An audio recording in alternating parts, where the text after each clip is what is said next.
श्री स्वामी समर्थ. नमस्कार प्रेमळ भक्तांनो. देव म्हणतात, बाळा, मी तुझ्यावर खूप प्रेम करतो. तुझ्या मनात असलेली प्रत्येक इच्छा मी पूर्ण करणार आहे. तू बघत असलेलं प्रत्येक स्वप्न आता सत्यात उतरणार आहे.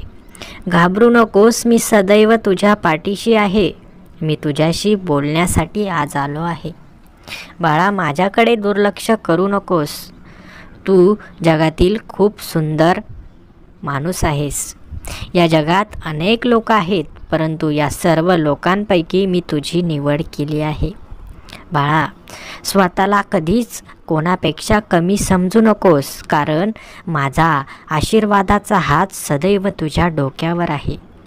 ज्याच्यासोबत मी आहे तो जगातील सर्वात मोठा माणूस आहे. म्हणून तुझ्याकडे काय आहे आणि काय नाही हे बघण्यापेक्षा तुझ्यासोबत कोण आहे, तुझ्या डोक्यावर कोणाचा हात आहे हे बघ. तुझ्या जीवनात तू किती आनंदी आहेस हे लोकांना दाखवण्यापेक्षा इतरांना आनंदी करण्यात व्यस्त हो. कारण जो सर्वांचा विचार करतो त्याचा मी स्वतः विचार करत असतो. म्हणून बाळा, लक्षात घे, तुझ्या जीवनात जे काही घडणार आहे सर्व माझ्या आज्ञेनेच घडणार आहे. म्हणून बाळा, तुझ्याशी बोलण्यासाठी आज मी तुझ्यापर्यंत आलो आहे. माझे म्हणणे ऐकून घे. मी बोलतोय ते नीट ऐकून घे. जीवनात कधीकधी तू स्वतःला खूप त्रास करून घेत आहेस, स्वतःच्या डोक्याला ताण देत आहेस, खूप विचार करत बसत आहेस. पण बाळा, लक्षात घे, जीवनात जे घडायचं ते घडणारच आहे, त्यावरती काही विलाज नाही. म्हणून तू जास्त डोक्याला त्रास करून घेऊ नकोस. तुझं नशीब कसं बदलायचं हे तुझ्या मनगटात आहे. म्हणून आपल्या मनगटातील ताकद ओळखायला शिक. जीवनात कधी स्वतःला कमी लेखू नकोस, कारण तू कोणापेक्षा कमी नाहीस. तू माझा भक्त आहेस. तुझ्या हातात सर्व काही आहे. जीवनात आपण वेळेला थांबवू शकत नाही, म्हणून वेळेशी स्पर्धा कर. जेवढी वेळ तुझ्याकडे आहे त्या वेळेचा वापर चांगल्या कामासाठी कर. बाळा, ज्याचं कर्म चांगलं त्याचं भविष्य चांगलं, त्याचं जीवन चांगलं. म्हणून कर्म चांगले कर. जरी थोडं फळ उशिरा मिळेल, परंतु सकारात्मक फळ मिळेल. बाळा, तुझं ध्येय तुझ्यासाठी जेवढं महत्त्वाचं आहे तेवढंच माझ्यासाठी देखील महत्त्वाचं आहे. म्हणून मी तुला तुझ्या ध्येयापर्यंत पोहोचवल्याशिवाय राहणार नाही. कोणतीही गोष्ट मोठ्या प्रकारे पुढे जाते, हळूहळू पुढे जाते. कोणती गोष्ट घडताना त्याची पहिली पायरी, दुसरी पायरी, तिसरी पायरी अशा प्रकारे गोष्ट घडत जाते. म्हणून आता तू पुढे जात आहेस. एका पायरीवरून दुसऱ्या पायरीवर तू जात आहे. बाळा, लक्षात घे, माणसाचा हळूहळू प्रगतीकडे जाण्याचा मार्ग मोकळा होत असतो. म्हणून तुझीही प्रगती होत आहे. तुझेही संस्कार तुला मोठे करत आहेत. तुझीही भक्ती तुला ज्ञानाच्या महासागरात बुडवणार आहे. विश्वास ठेव, ज्ञानाचा महासागर एवढा मोठा आहे ज्यातील ज्ञान आपल्याला गोळा करायचं आहे. बाळा, विश्वासाने सर्व काही मिळवता येते. म्हणून विश्वास ठेव, तुझेही चांगले दिवस लवकरच सुरू होणार आहेत. विश्वास असल्यास कमेंट्स बॉक्समध्ये स्वामी माऊली टाईप कर. बाळा, देवाने तुला जे सुंदर आयुष्य दिलं, या सुंदर आयुष्याचा काहीतरी चांगला विषय कर. काहीतरी चांगलं काम कर ज्याने तुझ्या आयुष्याचं सोनं होऊन जाईल.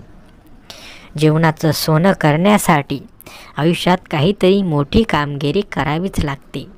आईवडिलांची स्वप्न जपावी लागतात, स्वतःची स्वप्न जपावी लागतात, कुटुंबाला आनंदी ठेवावं लागतं, सर्वांची जबाबदारी घ्यावीच लागते. एका विशिष्ट वयात आल्यानंतर माणसाला स्वतःची स्वप्न सोडून आपल्या कुटुंबाची स्वप्न पूर्ण करावी लागतात. आपल्याला मुलगी असेल किंवा मुलगा असेल, त्यांच्या भविष्यासाठी आपण विचार करतो. कधीकधी स्वतःचंच भविष्य खराब असताना आपल्याला इतरांच्या भविष्यासाठी लढावं लागतं. म्हणून बाळा, दुःखी होऊ नकोस. देव तुझाही विचार करत आहे. देव तुझ्याही आयुष्यात आहे, तुझंही रक्षण करत आहे.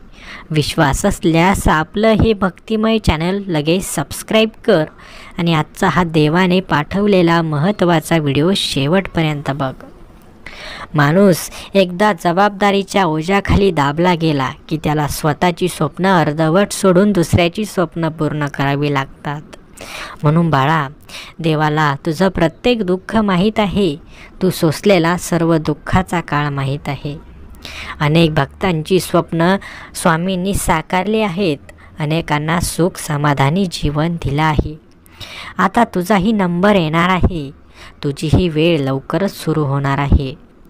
एक झाला की एक भक्त प्रत्येकाच्या आयुष्यात चमत्कार घडणार आहे. स्वामींच्या दरबारात कधीच अंधकार नाही. स्वामींच्या दरबारात कधीच निराशा नाही. थोडासा विलंब होईल, परंतु अपमान आणि अपेक्षा कधीच भंग होत नाही. बाळा, स्वामी असे आपले गुरु आहेत जे फक्त शिष्याला मार्गच नाही दाखवत, तर त्याचं जीवन आशीर्वादाने आणि चमत्काराने भरून टाकतात. स्वामींना कधीच स्वतःपासून लांब करू नकोस. त्यांची सेवा कधीच सोडू नकोस. त्यांचं नाव दिवसातून एक वेळेस तरी आपल्या तोंडामधून, आपल्या मुखामधून बाहेर पडलंच पाहिजे. तेव्हाच आपल्या जीवनाचं सोनं होणार आहे. आपल्या मुखातून इतरत्र वाईट शब्द बाहेर पडण्यापेक्षा देवाचं नाम बाहेर पडणं कधीही चांगलंच. बाळांनो, आपल्या भक्तीमुळे आपणच सुखी होणार नाही, तर आपल्या सभोवताली असणारे सर्वच जण सुखी होणार आहेत. म्हणून तुम्ही हे फक्त स्वतःसाठी करत नाही, तर सर्वांसाठी करत आहात आणि सर्वांसाठीच करत राहा. फक्त कोणाच्या खाजगी आयुष्यात ढवळाढवळ करू नका. कारण बाळांनो, आपल्याला जे करायचं ते आपल्या पद्धतीने करा. कोणाला दबाव आणू नका. कारण ज्याचं त्याचं आयुष्य ज्याच्या त्याच्या हातामध्ये आहे. कोणाच्या आयुष्यात दखलंदाजी करण्याचा प्रयत्न करू नका. फक्त आपलं सांगण्याचं काम आहे. ऐकायचं की नाही हे समोरच्याच्या मनावर आहे. म्हणून कोणाच्या खाजगी जीवनात आपल्यामुळे काही त्रास होईल, कोणाच्या खाजगी जीवनात आपल्यामुळे विस्फोट होईल असं कधीच काही वागू नका. आपण आपल्या परीने सर्वांच्या चांगल्याचा विचार करा. जगाला कसा विचार करायचा ते जगावर सोडून द्या. तुम्ही फक्त तुमच्या मनात चांगलं विचार ठेवा. तुम्ही सर्वांसाठी चांगले राहा. लोक तुमच्याशी कसंही वागू द्या, तुम्ही सर्वांशी चांगलं वागा. हेच देवाचं म्हणणं आहे. बाळांनो, देवाने देखील आत्तापर्यंत तेच केलं. लोकांना जसं वागायचं ते वागले, परंतु देवाला सर्वांचं चांगलं करायचं होतं, त्यांनी ते चांगलंच करत गेले. म्हणून बाळांनो, विश्वास ठेवा. देवाच्या दरबारात प्रत्येकासाठी एक वेगळं नियोजन आहे. देवाचे देवदूत आपल्यासाठी सदैव मदतीस तत्पर आहे. त्यांच्या मदतीशिवाय आपल्या झाडाची पाने देखील हलू शकत नाही. त्यांची आज्ञा नसेल तर हवा देखील एका ठिकाणाहून दुसऱ्या ठिकाणी जाऊ शकत नाही. आपण श्वासही घेऊ शकत नाही. म्हणून या सृष्टीत देवाला अपरंपार महत्त्व आहे. जीवनात कधीच कोणाला त्रास देऊ नका. कधीच कोणाच्या गरिबीची थट्टा उडवू नका.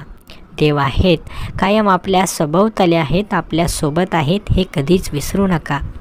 त्यांची शक्ती सदैव आपलं रक्षण करत आहे. त्यांची शक्ती सदैव आपल्या पाठीशी आहे. हेच मनाशी ठाम बाळगा. त्यांच्यावर विश्वास ठेवा. कारण त्यांची केलेली भक्ती, त्यांची केलेली सेवा कधीच वाया जात नाही. हे सत्य आणि सत्यच राहणार आहे. हेच सत्य कायम मनाला सांगत राहा. अशक्य ही शक्य करतील स्वामी. बाळांनो, आजचा हा सुंदर व्हिडिओ तुम्हाला आवडला असेल तर व्हिडिओला लगेच लाईक करा. आणि असेच सुंदर व्हिडिओ दररोज बघण्यासाठी आपल्या या भक्तिमय चॅनलला देखील लगेच सबस्क्राईब करून ठेवा.